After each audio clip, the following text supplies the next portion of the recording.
Good evening, everyone, and a very warm welcome to all of you. I am Jyoti Sharma, your host for the day. In an endeavor to continue with our legacy of learning, we have come up with our 12th Learning Weekday webinar. So we are going full house on weekdays as well now. I genuinely appreciate all of you who took time out for this journey of knowledge sharing, especially on a weekday.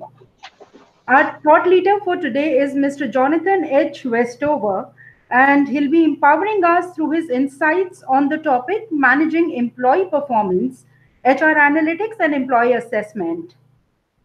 Before we start with the webinar, a little bit about the core HRIR team. We are specifically a group of 1,000 plus HR professionals who are connected with each other through a string of knowledge. Our endeavor is specifically to share knowledge with each other, to learn and to grow together.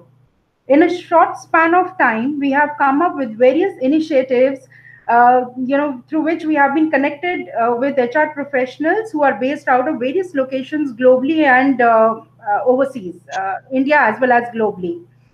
We have HR leaders and CHROs from Fortune 500 companies, and together we aim at fostering and nurturing long-term relationships wherein we all grow through each other's insights in our personal and professional lives. Since our very inception, we have come up with initiatives that play a catalyst role in grooming leaders for tomorrow through learning and sharing today through our experts. We have WhatsApp interactive platform where all the HR professionals network, collaborate, and share their expertise with each other. The next initiative is the Learning Weekend webinar, wherein, and today being our 12th session, and we have our thought leaders and experts who share their insights with us.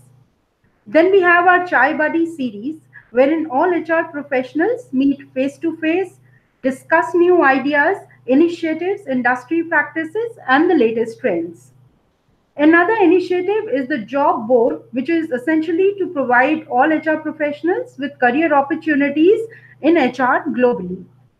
Our next initiative is the Shining HR Award, which aims to felicitate outstanding and deserving HR professionals. So we are all in all trying to be an all-inclusive group that aims to augment and take human resource development to the next level. Moving back to our much awaited session, and I can promise that you'll stay glued to the webinar. Such is an aura of our speaker and thought leader for today, Mr. Jonathan H. Westover. He is a Ph.D. Masters in Public Administration. He's a Senior Fellowship of Higher Education Academy, a CIPD. He's also an Associate Professor of Organization Leadership in Woodbury School of Business. He's a Director of Academic Service Learning and Center of Social Impact. He was previously the Associate Director of the Center of Study of Ethics. He is a Human Capital Leadership and Performance Management Consultant as well. He was recently a Fulbright Scholar in Indonesia. He's a POSCO Fellow at East West Center, Washington. He's also a visiting scholar at Wilson Center. In fact, there's a lot more to his accolades, and I could spend the next entire 1 hour speaking about him. But yes, he's definitely somebody, who's very famous in the media. His articles have been published in academic journals, books, magazines like Wall Street Journal, Washington Post, and USA Today. A little bit about myself. I'm Jyoti Sharma. I have 12 years of experience in HR. I'm currently working with British High Commission, and I've previously worked with companies like British Council, Aon Hewitt, and IBM. So moving back to our webinar, our topic for today is managing employee performance, HR analytics, and employee assessment. So without wasting any more time, I would, request Mr. Jonathan to take it over from here. Okay, wonderful. Thank you for the introduction.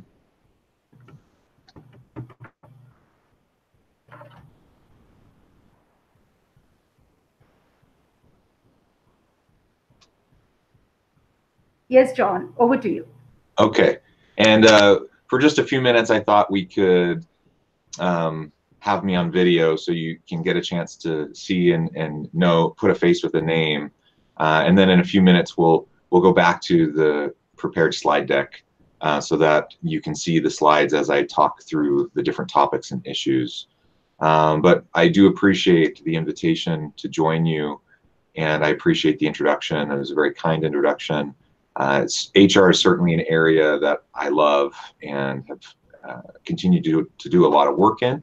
And I think the topic today is something both of increasing relevance and importance, but also just a really fun and fascinating topic to be able to explore. I saw many of the questions that were submitted by those who registered for this webinar in advance, and there are many really interesting questions, far more questions than I think we'll have an opportunity to really address today. But I do hope that we'll have a good amount of time to do some Q&A at the end. So my intention is to take the next 35 minutes or so to talk through the slide deck and some of my thoughts on some of these issues, and then we'll take the remaining time for questions. With that, if we can go ahead and put up the slides again, and we'll start working our way through those.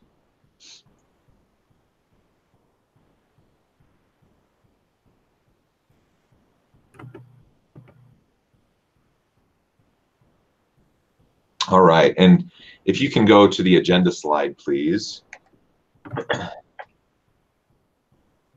This lays out what I hope to cover with you. This is a rather ambitious agenda, and I'm not sure we'll actually have time for all of this, but the materials are in the slides, and I believe the slides will be shared with all who registered. So even if we don't get a chance to get to everything, that you'll have a chance to look through and think through some of the different materials. So first, I wanted to provide a little bit more of a personal introduction beyond just credentials and education and such. And then we'll move directly into looking at the context for HR analytics and employee assessment, because I think we have a changing nature of work and we have disruptive innovations and technologies that are influencing HR and how we'll be doing our work in the future. And so it's important to consider the environment in which we'll be doing performance management and various assessments of employees in the future. So we'll start there. Then we'll talk for a little bit, just laying the groundwork for people analytics, and then get into performance evaluation systems, completing and conducting the appraisal, and training managers and employees. And again, those last couple bullets we may or may not actually have time to get to, but that's all right. And I think I'll at least talk to them briefly if we don't have time to get to them more thoroughly. So if we can go to the next slide, a little bit more about myself and some of my recent work for anyone who might be interested. So just recently, I think this came out maybe 2 months ago, but I had a SHRM article on the SHRM, on the Society for Human Resource Management magazine website on the future of work, and looking at a variety of books that explore the future of work. So it's basically my top 5 list of books that are must-reads by CHROs and other HR professionals about what work will look like in the coming decades, and I think that's a pretty relevant thing for all of us to be considering. I have a new book that just came out back in October, Shifting Trajectories and Globalization, Labor and the Transformation of Work. This was about a 10-year project that culminated in this book publication with I believe including academic research that will help us understand and frame where we've come over the last 50 years in terms of the nature of work and how globalization and innovation has transformed that, but also thoughts and ideas of where we might be going into the future. And then just, I thought I would offer it out there as a free resource to everybody. You know, my home, my main job, my main gig here is at my home university at Utah Valley University, and that's where I am today. That's the office I'm sitting in right now, and you could see in the background when I was on the screen. And one of my initiatives has been to try to get away from expensive textbooks for our students. And so I've created a series of open education resource textbooks that are completely free. And so one of them you see up here is Strategic Human Resource Management. It's basically an introductory human resource management textbook. It's completely free. You can get the PDF for free, or you can order off of Amazon a very cheap print copy of it. That's just cost, you know, cost of printing and shipping. So if anyone is interested in that kind of a resource, that's free and available to you, as well as some of the other materials that I've done. And I've published a lot in academic journals and other areas related to international employee engagement, worker satisfaction, the changing nature of work, and all those types of topics. So I would be happy to talk with any of you offline after this webinar about some of my work or some of your work, what you're doing. Perhaps there's opportunities to collaborate. I'd be open to all of those sorts of opportunities. All right, if we can go to the next slide, please. So I thought I'd start today with just a basic quote. This is something you've probably heard before, but I think it's particularly relevant. So Peter Drucker has famously been known to say, if you can't measure it, you can't manage it. And that's when we talk about people analytics, we talk about performance management, we're constantly trying to think about what are the right measures, and how do those measures, and how does the act of measuring those things, how does that influence employee attitudes, behaviors, and performance? And so I provide that quote just as a foundational piece for what we're going to talk about this morning. Oh, I apologize, it's morning for me, it's evening for you. Talk about this evening, and if we can always just remember how truly difficult it can really be to choose the right measures, so that we're aligning our performance management systems with our company, our desired vision, mission, company culture, all of those sorts of things, so that we're in alignment. That's the main point, and that's what we're driving for when we're trying to have positive employee performance management. If we can go to the next slide, please. So I thought that we could talk for a few minutes about the changing trajectories of work, because it lays the groundwork for what we're looking at into the future. Now, of course, nobody has a crystal ball. We don't actually know, you know, what work will look like in 10 years or 20 years or 30 years. But what we do have are trends, and we can see patterns, and we can see what's been happening over the last 50 years, and we can see the exponential growth in certain high-tech areas and types of technology and innovations. And so we can consider the possibilities of what might happen into the future. So I thought it would be worthwhile to talk through that a little bit. And now, of course, over the last 50 years, what have we seen? We've seen globalization. We've seen an increasing interconnectedness of the global economy. We've seen products and services moving from having, you know, take automobiles, for example. Back when automobiles were new on the scene, you had really just a few options. But over time, and particularly over the last 40 or 50 years, what we've seen in pretty much all markets and in all types of product categories is that consumer demand for variation and unique types of products that serve specific purposes for them.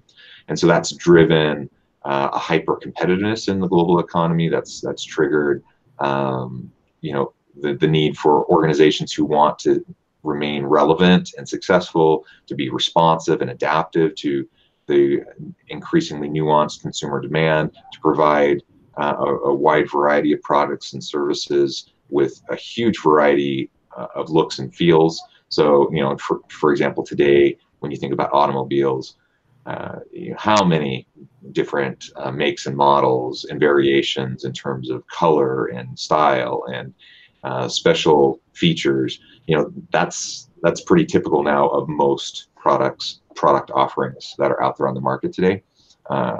And that's meant a lot of change for work. We've also seen, because of technology, we've seen a shift from a largely industrial sector in the kind of modern Western world to a more service-oriented economy. So lots of financial service jobs, lots of tech service jobs, those sorts of things. And so whereas 50 years ago, several generations back, my grandfather might have gone to work out of high school and worked at a factory, or worked, at one job for the course of his career, moving up over time. And we just know that over time that model has gone away in the Western world, and increasingly in the global South, we see similar changes happening. We've seen tremendous changes just over the last decade in the industrial sector of the Chinese economy, for example, and in Southeast Asia. And so I think we're seeing similar types of things happening globally, that the types of work that people are performing and the way that they perform it has always been in flux and always been shifting, and the nature and the rapidity of that shift has only been increasing in recent decades. So that gets us kind of to the present day, and then we're trying to think about, well, what does this mean for our future? If we can go to the next slide, I thought I would just share briefly some of the thoughts that came out of last January's World Economic Forum. There was a particular panel of global leaders, business leaders, that explored the global business context and what they expect to see in the coming decade. And so you see on the screen here a picture of the panelists that were included, and I tried to distill. It's probably an hour and a half long panel. It's really interesting. You can go look it up and watch the whole thing. But I tried to distill down some of the main points that they were trying to hit home. And these are points that were made repeatedly by pretty much everyone on the panel. And again, try to keep in mind what this means for the future of work, the future of HR, the future of HR technologies, and how that intersects with performance management of our people. So they see in the coming decades a movement from a linear setup, organizational structure, to more of a lattice connected framework, where organizations and employees that are currently set up in more of a hierarchical structure with divisions, that'll become more, the matrix approach to organizational design will become more common. There'll be more of a latticed approach, and you'll have interconnected functions. And so, rather than being siloed in a marketing division doing marketing stuff, over time, those individuals likely will have to be cross-trained and have the ability to do tasks across a range of different types of professional duties. So this is a world of work where employees are doing all activities at all times. In this new environment, these global leaders see the leader as a necessary challenger.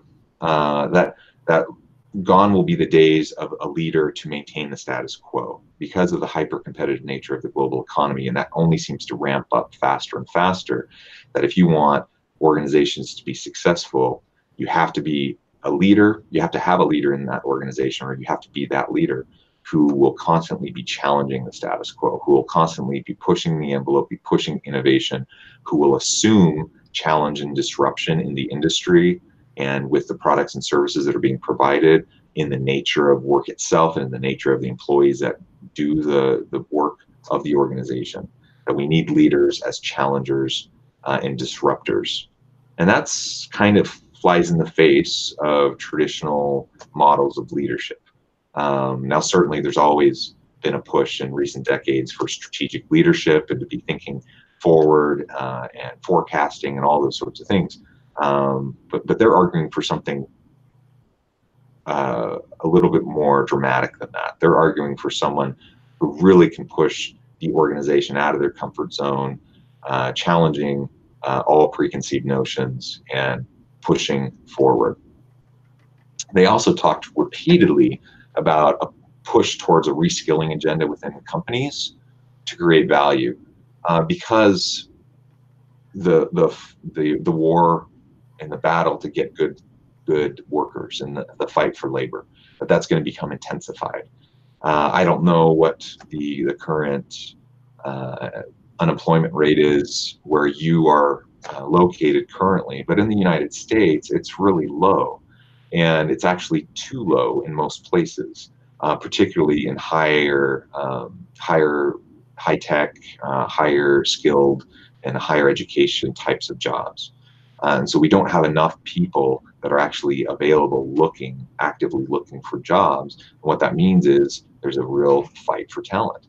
And we can't assume that we're always just going to be able to go out and find new good people to come into the organization. So we have to be able to attract good people, retain those good people, and then find ways to reskill them, that we can encourage lifelong learning and help all of our people constantly be reinventing themselves as employees and as in what they do, the daily tasks that they're responsible for, and the types of skills that are utilized on a day-to-day basis. They also, of course, talked about the displacement of jobs. So there's the famous PricewaterhouseCoopers report that came out a couple years ago that projects that 40% of jobs will be replaced or displaced in the next 15 years. Now that's a little crazy to think about, right? 40% of all current jobs being replaced or displaced. Now, will that actually happen? Of course, we don't know if that'll actually happen, but we've seen some trajectory that way already, and we know over the course of the Industrial Revolution that this has always occurred, right? We anytime there's been new innovations, anytime there's been new technologies, we've replaced jobs, we've automated jobs, and that will continue to happen. Now, that doesn't mean that everyone's jobs will go away, but that does mean that we'll have new jobs, that we'll have different types of jobs that we probably can't even conceive of right now in the next couple of decades. So new professions, new industries, or new types of work across industries will emerge, and organizations will have to be super agile to be able to respond to that need for that kind of talent. We won't be able to rely just on universities to train people, because universities tend to lag a little bit in how they upskill the future workforce. It's going to be a large responsibility on organizations to help their people to do that, so that they can have a strong human capital that will help them be successful. Along with that, the hunt for talent in a robotic and automated economy. They argued that pretty much all companies in the future will be tech companies in some way, in some fashion, from retail to food to certainly existing tech companies. Everything will have such a strong interface with how technology is utilized, and artificial intelligence and robotics and all these things, that we'll simply have to know how to do technology well, and we'll have to have a high level of technology skill set across types of employees. So, for example, I direct our HR program here at my home university. We teach all of the normal HR courses and try to prepare our students. But in recent years, we've added courses in human resource information systems and HR, people analytics, and other technology-driven HR types of functions. And increasingly, what I expect is that every single student that we graduate out of our program, that they will, even if they want to be a trainer or they want to be an organizational development consultant, those traditionally haven't been areas of HR that require a high level of tech capacity or skill set, right? But in the future, everyone every HR person, really every person within an organization that's a high-functioning organization, will have to have tech skills, and they'll have to be held accountable for developing those tech skills. So that's an interesting thing to think about as we try to figure out how to prepare for the future. And then, of course, we have the shifting geopolitical landscape, the rise of China and India, the global South. The global order is changing. Things are shifting. It's not, it's not Cold War era Russia versus the USSR versus the US kind of dynamic anymore. That's long gone, and so this means that we can't take for granted old structures and systems. We can't take for granted the way things have been done in the past. That makes it really difficult to forecast. That makes it really difficult to really plan strategically, but we have to give it our best shot. If we can go to the next slide, please. So here you can see, we don't have time to go through this in great detail, but I thought it's a useful graphic to show you how different elements are leading to the changing landscape. So when we think about the future of work, we have all these different components. We have the underlying drivers of the change in the future of work. Those influence economic structures, that influences labor displacement, and that then creates the emerging landscape.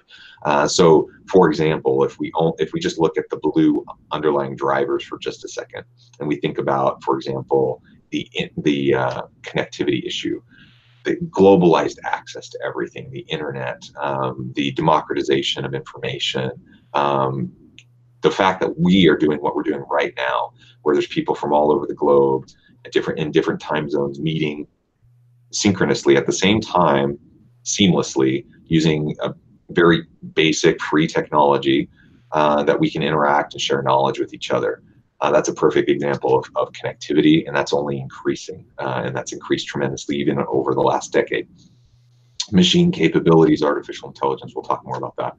Demographic shifts, the aging workforce, and this is an issue in many countries. Not certainly in the U.S. it is, and in other places like Japan, and there's many places where it's a serious concern. But globally, there's demographic concerns about the aging workforce and skills gaps in the workforce, those sorts of things. And there's shifting cultural values and social expectations that are shifting over time as well.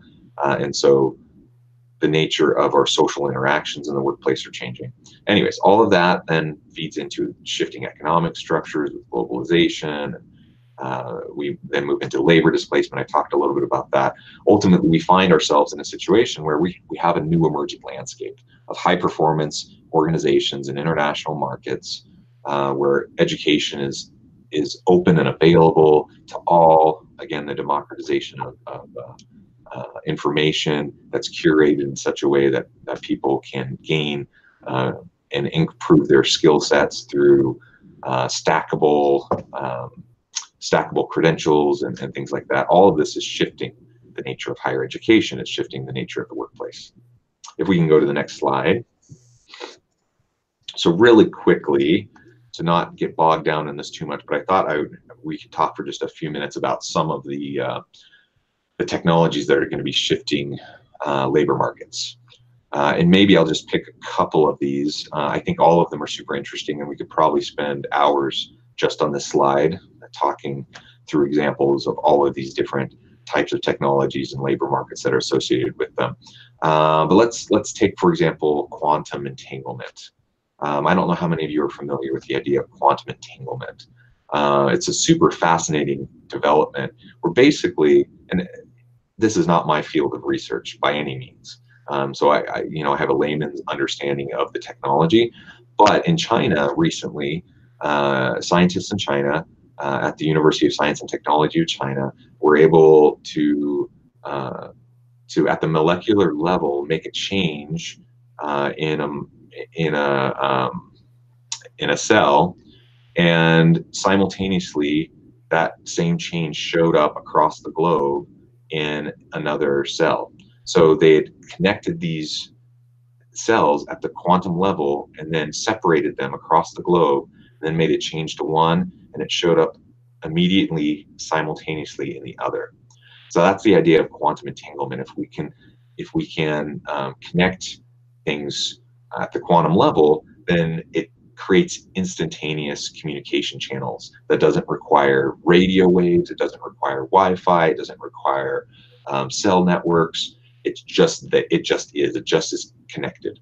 So you can imagine a world, I mean, we're nowhere close to this yet, but you can imagine in another 10, 20 years, a world where instead of everyone having a cell phone that requires us to pay expensive contracts, where we're getting cell service and cell companies that are putting up cell towers and constantly trying to upgrade to the next newest cell technologies, that we all have basically quantum communicators that so we can communicate with anyone, anywhere, at any time with quantum level connectivity. That's a completely disruptive type of technology that would have tremendous implications for many labor markets, as well as all sorts of markets, right? It's just fascinating to even just kind of stop and think about it. So that's one example. Virtual presence. We've long had we've had virtual reality. We've had augmented reality. Those have been around for a while. We've had holograms, those sorts of things, and they've built those technologies continue to get better and better. But imagine as virtual presence technology becomes improved, and as the price goes down, that you could have, instead of having a Google Hangout webinar like this, where people log in and they watch a live stream on YouTube or on Google Hangout or whatever, imagine in 10 years that we could all be virtually sitting in the same room together having this conversation, where it felt like and seemed like we were all in the same place. That's what virtual presence is. So it's not holograms that look like holograms, but it's actually the ability for us to look and feel like we're actually interacting with each other. This is the stuff of sci-fi, right? And it seems a little crazy, but it's on the horizon, and it's really not that far away. And that becomes a game changer when we're talking about global travel, for example. Let's talk a little bit. There's tons that has been said about blockchain that's out there that you can read about. Let's talk about, we'll just end on this slide talking a little bit about artificial intelligence and machine learning. With just the exponential increase in processing power of computers, along with the rapid drop in the cost and expense of storage space, what we've seen is just the exponential rise in computing capacity, which fuels this artificial intelligence and machine learning. And so we already have many examples where this is being utilized in industry that's already started to displace jobs and also change the consumer experience. One thing that I've experienced personally on many occasions is just trying to get customer support on a product or service. And so I go to the website, and what happens nowadays pretty quickly when you go to a website and you want customer support, usually there's a chat bot that comes up, right? This little chat box comes up, and someone's on there and they say, hey, how can I help you? This is my name, and I'm going to try to assist you. Now, historically, when that's happened, that there's been a person behind that somewhere, just like we've had call centers that have supported customer support. We've also had centers where you have people on their computers supporting those dialog boxes. Well, now we're getting better and better at having chat bots that are driven through artificial intelligence and machine learning, so there's no actual person there. And I don't know how often I go onto websites and it's actually a person or if it's actually just AI. I often can't tell the difference. But either way, they're helping me, right? They're helping me solve whatever problem I need to solve. And you can see how that has all sorts of implications for disruption of labor markets moving into the future. Now, again, we could go on and on and on this slide alone, just talking about all the implications of these different types of emerging disruptive technologies. But I think I've made the point sufficiently that with all of these emerging technologies, the nature of work is simply not going to be what it is today in the coming years and decades. If we can go to the next slide, please. Okay, so here I grabbed 10 trends, 10 HR trends in the age of artificial intelligence. This is from Jan Meister in her article in Forbes. And I'm not going to take the time to talk through all 10 of these, but I thought it might be useful to at least highlight a couple of them to again, as we're trying to think about the landscape. And I want us to start shifting now and thinking about what this actually really means for performance management. Okay, so let's, number one, AI plus human intelligence enhances the candidate experience. Now, certainly, I'm of the opinion that AI is not going to take over. It's not going to be the rise of the machines. It's not going to be Skynet like in the Terminator, I don't think. But AI and machine learning in conjunction with human intelligence is really truly going to transform the way organizations function, and I'm excited about that because I think it'll enhance our capacities and what we're able to get done and the speed at which we're going to be able to get it done. Number four, I've already mentioned this a little bit, but the new jobs that will be created because of this. And let me put a point on this. We have already a fairly hard time doing a good job with performance management with jobs that have been around for forever, right? For 50, 100 years, jobs that have been around for as long as any of us have been alive. Most organizations kind of struggle with performance management, even of those jobs that we have a lot of experience with. Now, imagine new emerging slate of jobs that come out of this disruptive technology and organizations' response to it. Now, trying to figure out how to assess performance in those jobs in a meaningful way is going to increasingly become a challenge for organizations. And maybe go to number 10, HR call to action, preparing for the future of work. I think it is a team sport. So we have a range of people on this webinar, from CHROs to other HR directors or HR practitioners. I think it's really important to get the best heads together in your organizations now to start to think through the possible implications of these types of disruptive technologies, not just for performance management, but for all aspects of your labor engagement in the workforce. All right, if we can move to the next slide, please. So to put a little bit a finer point on it with a few questions, some strategic HR considerations. What are the core competencies of organizations that are prepared for these technological disruptions? What does this mean for HR budgets and technical footprints? And what is the role and the importance of people analytics within the organizations of the future? And obviously, these are questions that need to be discussed, debated, explored.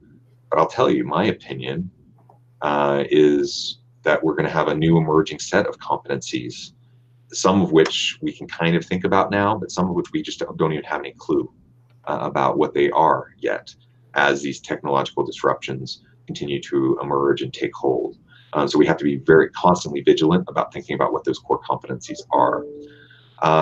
Additionally, what does this mean for HR budgets and technical footprints? I think it means we have to be very actively investing in these technologies, period. And if we're not, we're going to lag. And if we get behind the ball when it comes to implementation and integration of AI into our HR systems, and we're going to have a really hard time playing catch up in the future. What is the future role and importance of people analytics? It's how artificial intelligence thrives, right? Is data, big data. The more data it has, the better it functions. And organizations have so much data on all sorts of things within the organization, including people. So many organizations have so much people data that they never actually even utilize in a meaningful way. And so investing in people analytics, not just the systems to do it, but also the people and the software that can analyze it, make sense of the outputs, and then use that in a meaningful way to implement improved performance plans is so vitally crucial for organizations of the future. All right, next slide, please.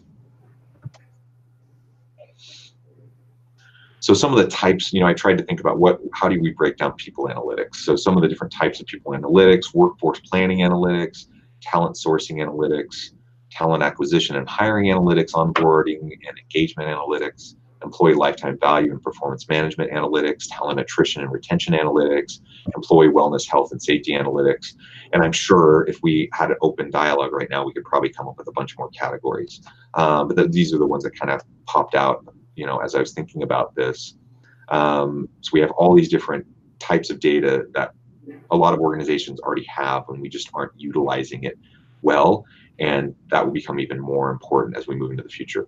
So for the next, we're running a little bit short on time. Let me, maybe in the next 5 to 7 minutes, talk a little bit more specifically about the performance management analytics stuff, and then we'll end and we'll have questions for the remainder of the time. So if we can go to the next slide.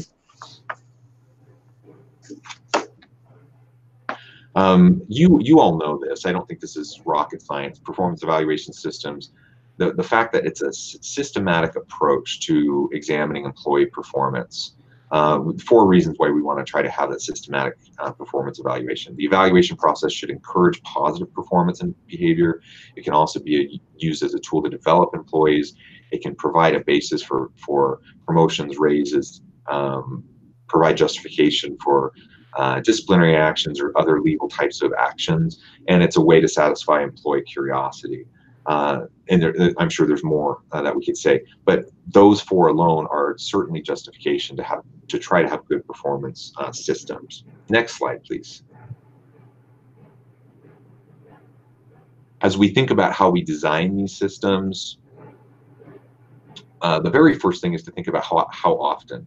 Now, there's been a lot in the media lately. Certainly in the U.S., it's been a hot topic of debate. How do we do this, and how often? And the traditional model of the yearly performance appraisal, of just doing an end-of-year appraisal, has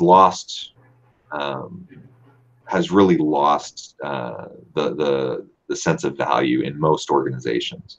Managers don't like giving yearly appraisals because it's a big time suck on them. They feel overwhelmed because they have to do it all at the end of the year within a short amount of turnaround time. Employees don't like it because they don't find it particularly useful. You can imagine a year-end appraisal, it doesn't usually connect very well with your performance throughout the year. There's usually all sorts of recency bias built into it, and it certainly doesn't give you an opportunity to improve your performance if you had something happen in February, but you don't find out about the performance from your boss or get any feedback until December. So the idea of a yearly performance appraisal is kind of a silly one, and I think most organizations are moving away from it. I would recommend personally that you move towards at least a quarterly appraisal system. That doesn't mean it always needs to be completely formal, but there should be at least quarterly performance discussions with your manager. And personally, I'm of the opinion that it should be much more often than that.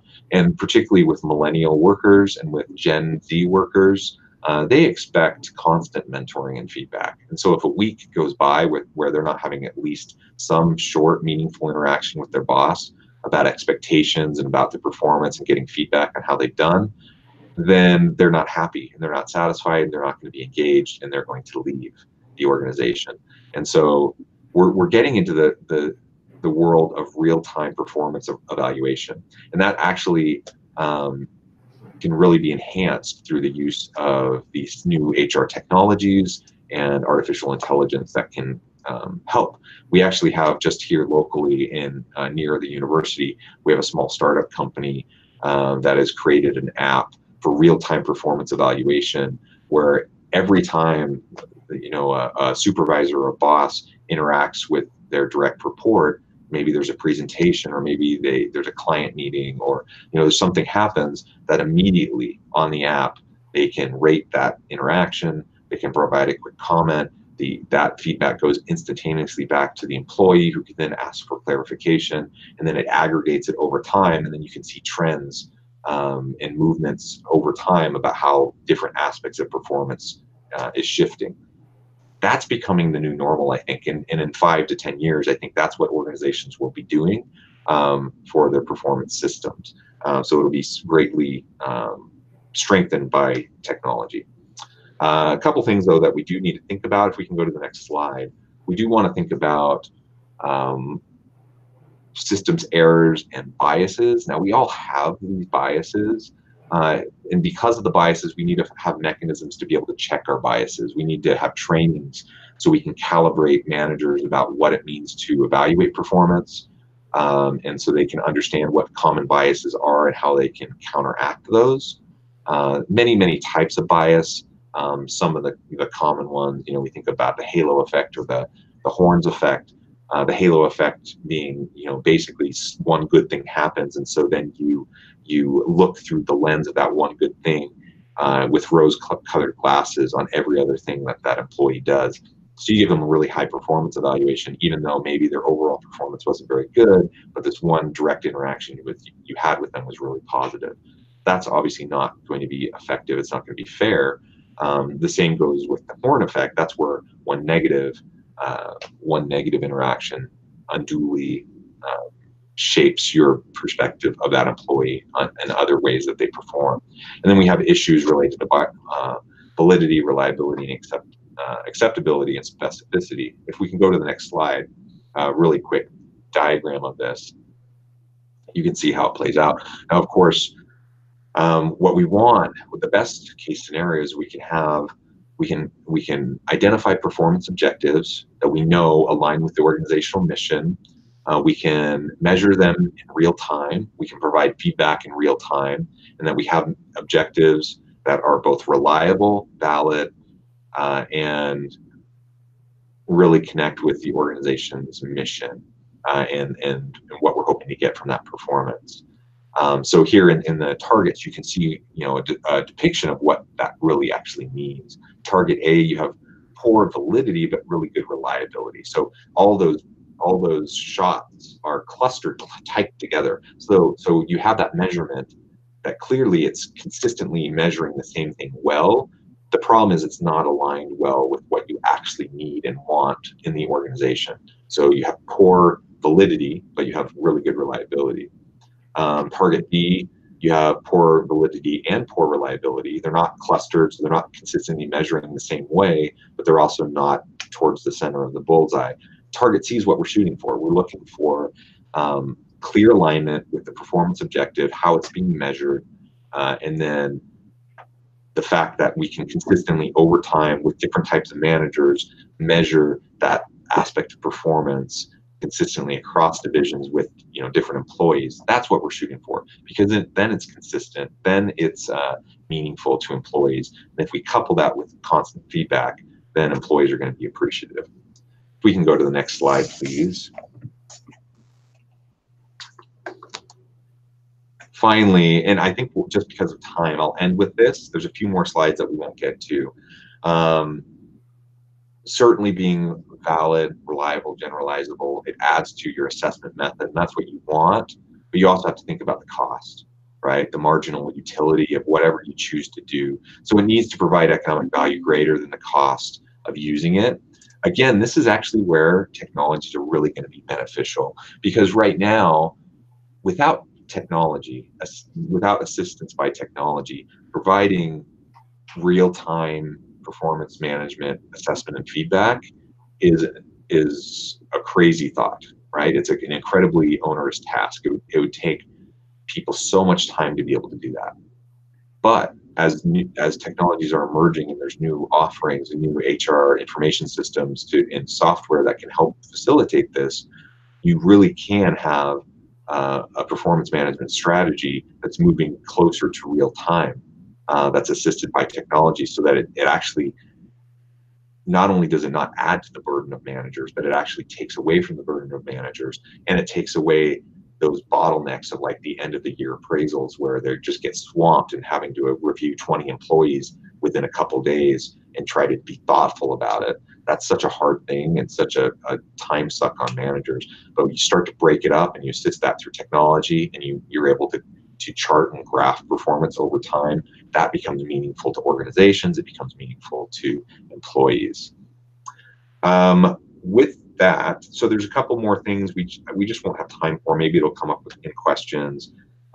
There's some tips on completing and conducting the appraisal. Next slide has thoughts on training managers and employees. That also I think is really important to consider, because ultimately you can have the best system in the world, but if your people, if your managers aren't trained well on how to implement it, it's just not going to come off. And so at the end of the day, I think, I know I probably disproportionately spent too much time in this webinar talking about the future of work and the shifting nature of work, but I think it's just so fundamentally vital in thinking about performance management, because the jobs of today won't be the jobs of tomorrow. And we know that we already don't do performance management well now. So quite frankly, I'm a little hesitant to suggest like a magic bullet to performance management, or some system this is the answer to all of your performance management problems. I think there's some principles, there's some strategies that we can consider, but what we need to do is we need to be vigilant and proactive and strategic moving forward, getting the best minds together, thinking about really truly what are the core competencies required to perform the jobs, not just of today, but of tomorrow in our organizations. And if we can do that, then we can start to model the new age of performance management systems assisted by technology and artificial intelligence, that we can have the best possible outcome for our organizations. With that, I think we'll just move to Q&A for the remainder of the time. Thanks, John. We'll move on to the Q&A session, and John, I'll just let everyone see you on video while we speak. Great.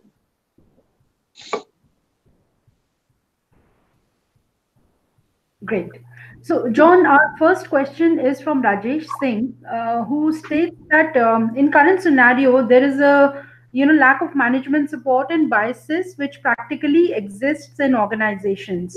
So, how to develop a robust performance management system that deals with such challenges?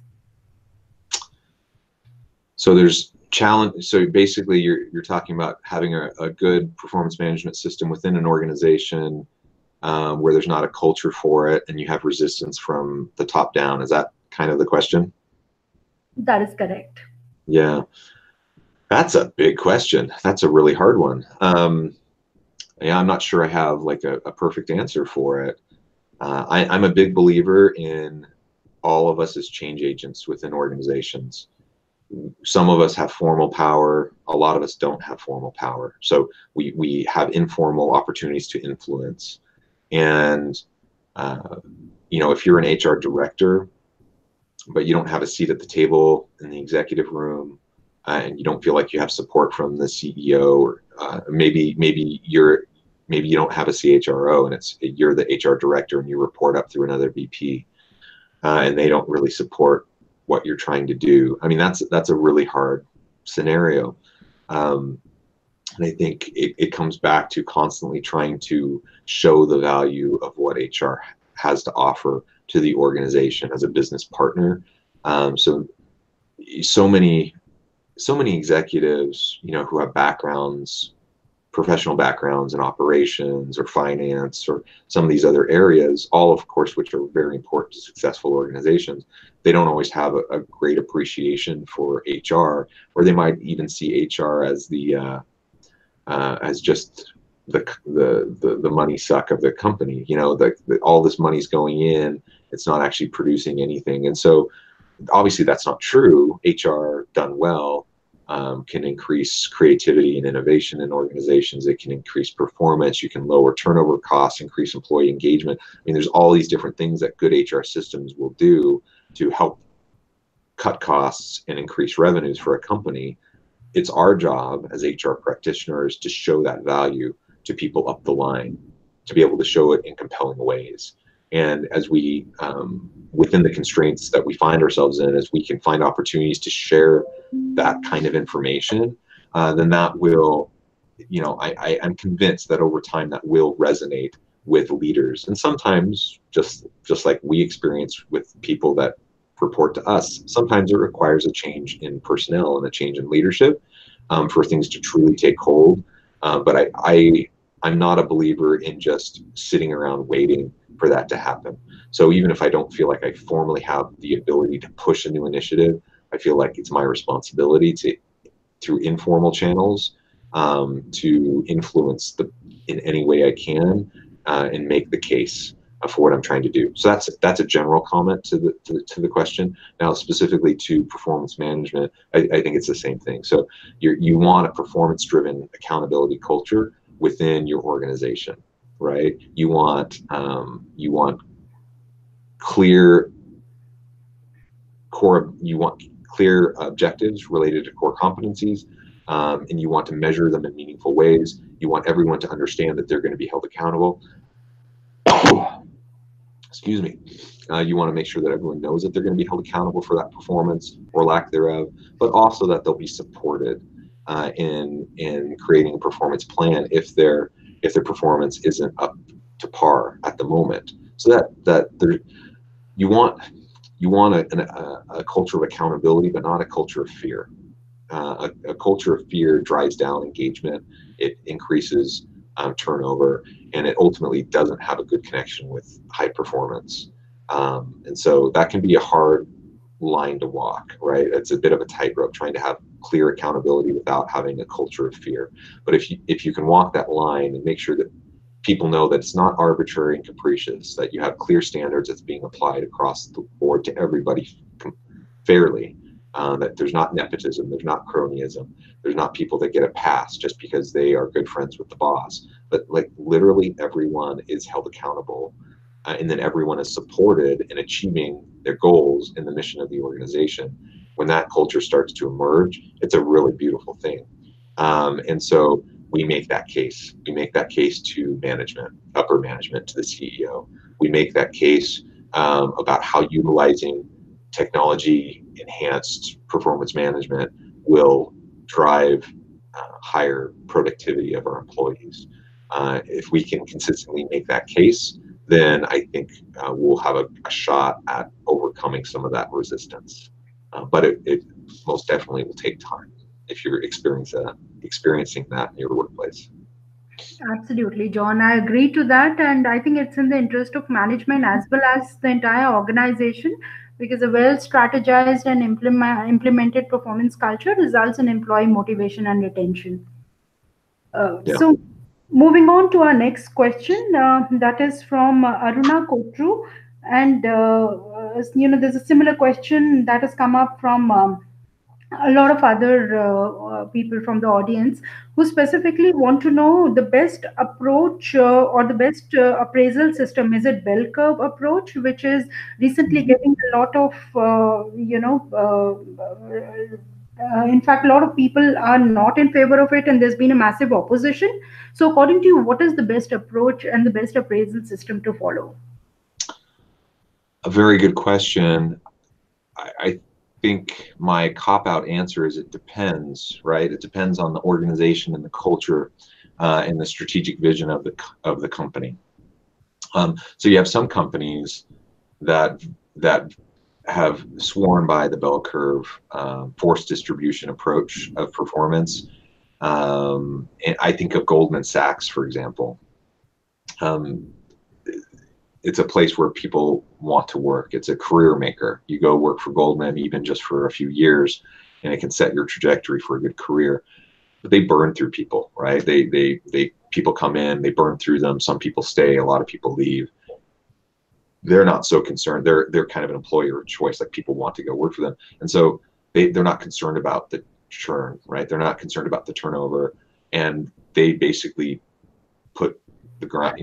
They just put the pressure on people. And if you're not in the top 80%, it doesn't really matter. You could be an awesome employee. I mean, I don't actually believe this is true, but you could possibly conceivably have a division, like a group, a division or an area at Goldman where you have 10 people and all 10 of them are awesome employees that all deserve not just to stay, but to get promotions and to get raises.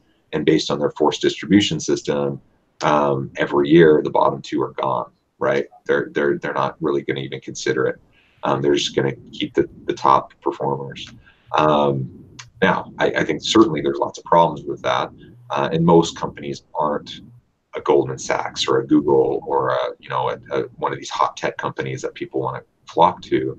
Most companies are fighting for talent, and in that kind of a scenario, you can't afford to get rid of a good person just because they don't fall on the right part of the curve. I think that's a silly, arbitrary kind of way of making a distinction. What I think is much more fair, which I think most employees appreciate, is to have clear expectations set, clear performance standards that are articulated, have clear ways that those are being measured, and then have that performance communicated consistently over time. And if you have 5 people on your team and all of them are awesome, then that's amazing. That's awesome. And you don't want to get rid of somebody just because they happen to be the least awesome of 5 awesome people, right? The same goes the other way. You don't, just because you have 5 bad employees, you don't want to keep one you don't want to keep the least crappy employee just because they're less crappy than the other ones. And so keep good employees, get rid of bad employees, have performance plans in place to help marginal employees improve. That's the approach that I believe in. And the specifics of how that gets implemented depends on the culture of the company and how much of an employer of choice you happen to be. You can afford to take a bell curve force distribution approach if you're a Goldman. Most organizations can't do that. And philosophically, I don't agree with that. I don't think that's an appropriate way to do it, but certainly they can get away with it. Thanks, John. John, we are talking about HR analytics and big data, and a lot of data that we are bouncing with this.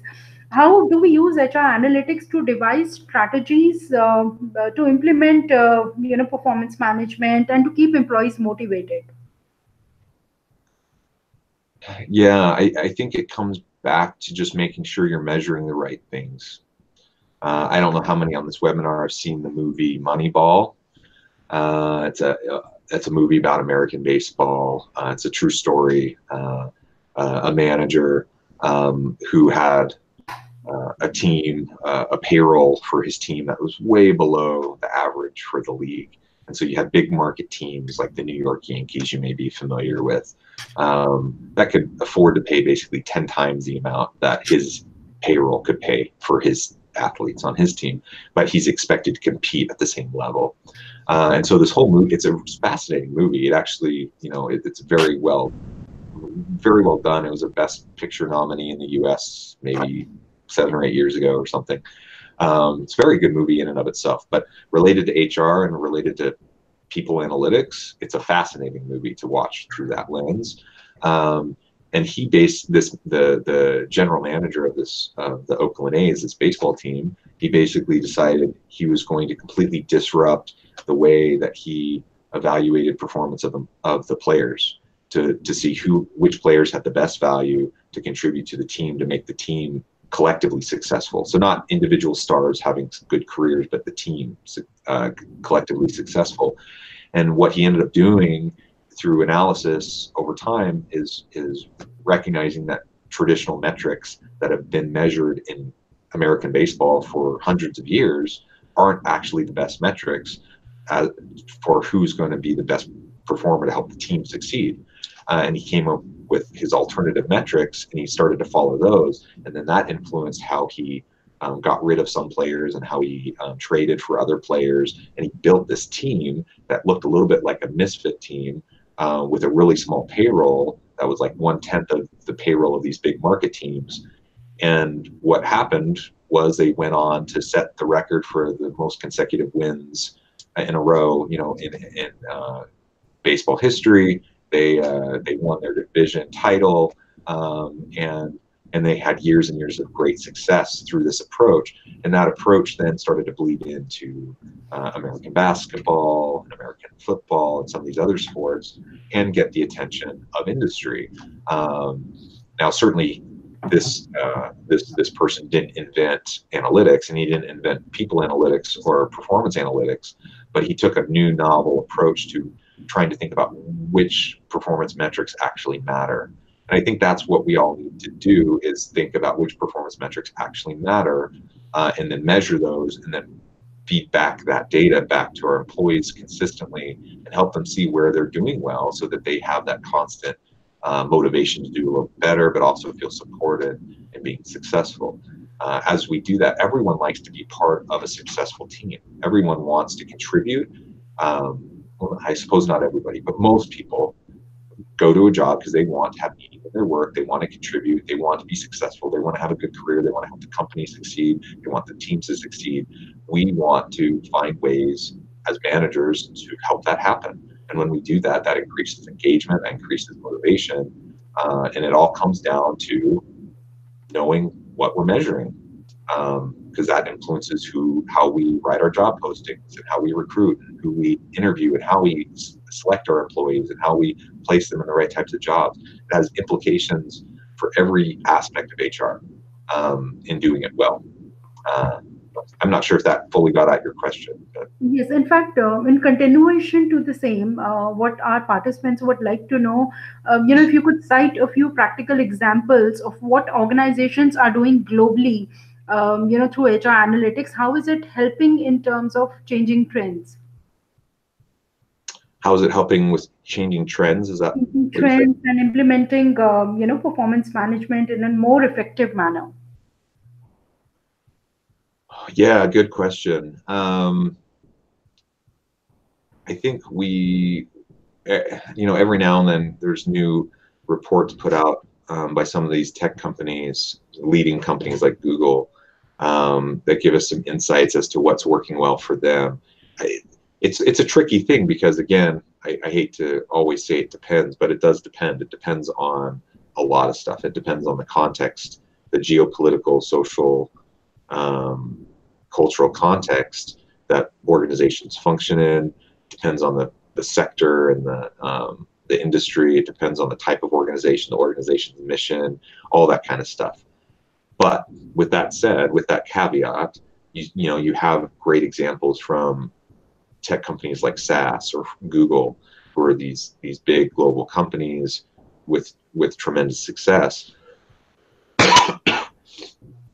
And what they're doing is they're getting rid of the yearly performance appraisal, plain and simple. So I don't know. I'm sure back in India you wouldn't be familiar with this, but I'm sure you've heard of Silicon Valley, right? In the Bay Area, a tech hub, right? Well, where I live here in Utah, it's actually one of the other really big tech hubs in the United States. We call it Silicon Slopes, because we're in the Wasatch Mountains, and we have a big hub of tech companies. We're one of the highest levels of entrepreneurial tech activity in the country, that kind of stuff happening right here where I live. And one of the companies here is Adobe. I'm sure you all know Adobe. They famously, maybe 5 years ago, they famously came out and said, we are done with performance management. We're getting rid of all performance appraisals. And that sent shockwaves. People were really surprised by that. They're like, how can you get rid of performance management and performance appraisals? Now, what did they really mean? Did they really get rid of all performance management? Well, of course not. And does Google not do performance management? Of course they do. It'd be ridiculous to think that they're not doing performance management. But what they're doing, and what Adobe did, is they got rid of the yearly performance review, the yearly performance appraisal, because what they found is it did nothing to improve performance. It was just this arbitrary process, jumping through hoops, really for kind of legal reasons, right? That you had documentation in case of lawsuits or things, and that really was the only reason they did it. But it wasn't meaningful in terms of motivation or increasing performance and coaching team members, helping them do better, helping drive performance for the organization. And so they just said, get rid of it. We're not going to do performance appraisals anymore. Of course, they still do performance management, but they just moved closer to a real-time type of performance management system where there's regular coaching, there's regular feedback, there's regular interaction between the boss and the subordinates. and that they try to level the playing field so that people feel like they can have those discussions on a regular basis. That's what I see happening with the really innovative companies that are trying to push the envelope on performance management, not locking themselves into kind of rigid practices and traditions that have been done for a long time, but really looking at what's going to fit with our organizational mission and culture and help us to achieve that. Thanks, John. Yes, a lot of organizations have given up sharing performance ratings and instead focus on, sharing continuous performance reviews and feedbacks. Great. Yes. The next question is from Nobarun, who wants to know the useful HR matrices for organization performance management system. The useful performance matrices for Yes, useful HR matrices for organizational performance management systems. So matrices to measure organizational performance management system.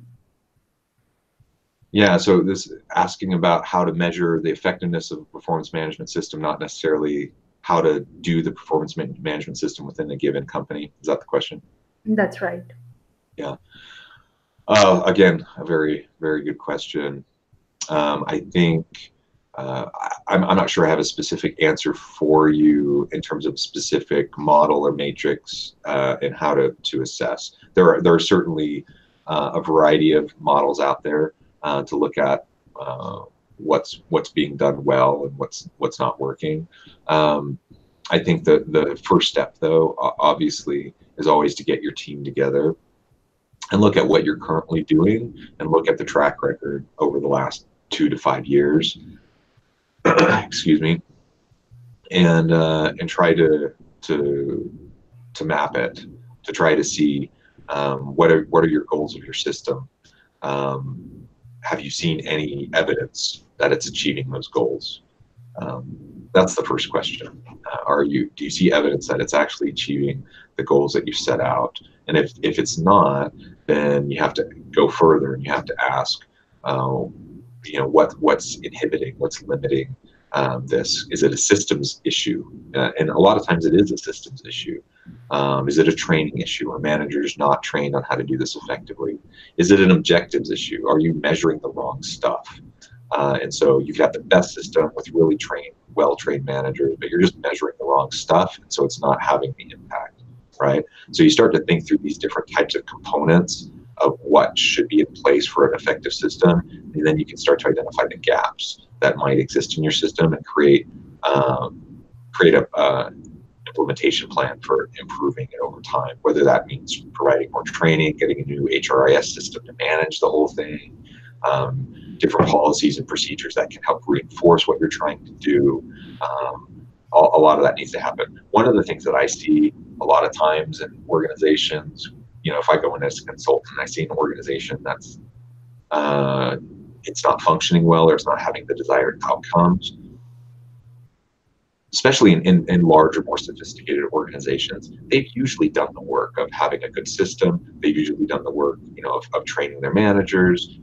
They often have done the work of trying to have objectives that align, right, with what you're actually trying to perform. So they've done those things. But what I see often as being out of place is there'll be conflicting messages, right? So you'll have this whole performance management system that you're trying to implement and do that should align with the organizational culture.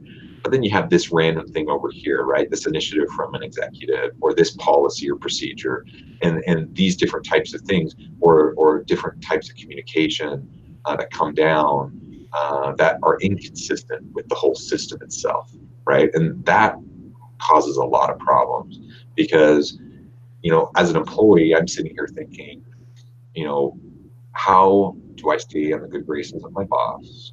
How, they control my destiny. They control not only do I stay in the job, do I get promotions, do I get bonuses, do I get raises? They control my career trajectory, right? And so my number one goal is thinking about how do I protect myself? How do I help myself moving into the future? How do I make my boss like me? And if I'm getting, there's this formal system with all this good stuff happening over here, but then I have my boss or his boss or her boss saying contradictory things or doing contradictory things, then ultimately what's going to happen? What am I going to do? What am I going to follow? Am I going to really follow all this stuff, or am I going to do what they want me to do? I'm going to do what they want me to do because I'm not stupid, and I know that they're the ones that are going to influence everything.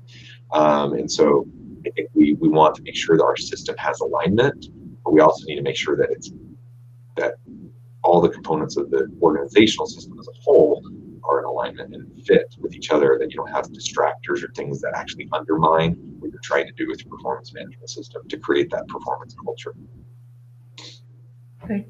Thanks, John. There are two scenarios. One has been put across by Sai Kothai, who states that non-profit organizations are governed less by performance matrices. In that scenario, how do we appraise the employees effectively? So how do we appraise performance in nonprofits? Is that the question? That's right.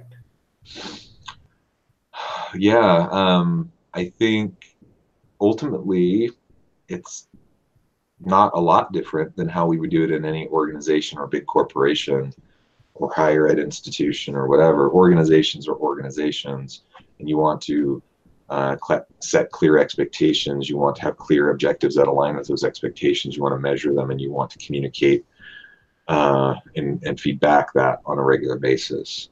And that would apply to nonprofits as well. What often is the case in nonprofits that's a challenge is that they simply don't have the resources.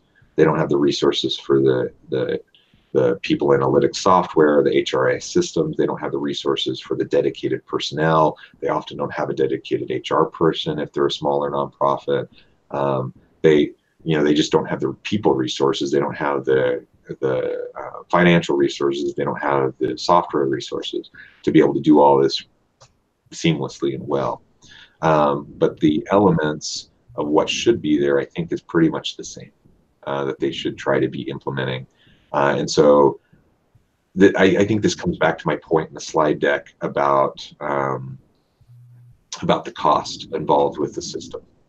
The reality is we have to be very sensitive to the cost. And if you're in a GE type huge global company, that's one thing. If you're in a local nonprofit with 10 employees where you're scrounging constantly for government funding and grants and donations, and you don't have more people and time, then you have to do what works for you. The nice thing is that we have free systems. They're not as streamlined and they're not as good as the better softwares, but there's a lot you can do with performance evaluation and assessment just using Google tools, right? Google Sheets and Google Docs and various survey tools that are free. There's a lot you can actually do. And so, if I'm going into a nonprofit trying to help them think about their performance management, almost always they won't have that kind of formalized system in place. And one of the things I'll do is try to help them figure out how can they set this up in a way that's meaningful, that's either free or low cost, so that they can start implementing it and not getting bogged down in the process and not getting bogged down in the cost. Does that help answer that question a little bit? Definitely, it does. In fact, a similar question, but in a different sector. So, and this would perhaps be our last question for the day. Okay. We have, project managers who are perhaps working on long-term transitioning projects, or we have scientists who are working on long-term research and development projects. So, what would be the best and most appropriate way to evaluate their performance? That's another really good question. Wonderful questions by the participants. So I guess really the question, as I understand it, is long-term performance versus short-term performance, right? Like there's some jobs where you just have daily performance that you can measure. And then there's other things that you just don't actually really know if it's successful for like 2 years or 5 years, right? Is that kind of the question? Yeah, that's how I understand it, and that is hard. And so, I mean, my suggestion would be, what are the intermediate types of checkpoints that you can put in place? So you have this research project that's going to take 5 years. What are the different pieces that go at every stage of that process, and how can you measure those stages? You won't ultimately know if it's successful until the very end, once it leads to publication or a new grant being received by the research team or whatever. Obviously, those are clear markers of success and achieved performance. But I'll tell you, I'm in the world of academia, and I can work on a research project for a couple years collecting data, then I can write it up, and then I can submit it to a journal, and then it can take upwards of a year or 2 years even before it goes through the review process, and then goes through the revisions, and then once it gets accepted, it can even take another year before it actually gets published. So it's just this long process, right? So what that means for me as a professor or as a researcher is that I have to have a pipeline of evidence of performance at my university. I have to be able to show them consistent hits, consistent successes. And that means I can't bank everything on one project. So I have many projects going on simultaneously at different stages so that I can consistently show that periodically, every so often, I have that new publication, or I have that new grant that's been successful, or I have this new thing that I've done to demonstrate my value, right? And I think that honestly is what you need to do with these research teams, as well as find ways to have checkpoints so if you really have this one major project that they're working on, find checkpoints, of the grant proposal process versus the grant acceptance process. And you can have peer review teams that can go in and help, internal peer review teams that can go in and help evaluate the quality of the work that's happening. So even if it hasn't led to the final outcome yet, you know that it's on the right track. And you can provide that feedback. I think you'd have to have that kind of a system in place. Absolutely. Thanks, John. I think that was it for the day. We would have loved to continue and have this discussion on and on. But in the interest of time, we'll close the webinar here. And it's been a pleasure having you with us today. Definitely a great opportunity for all of us to have a great learning on a weekday.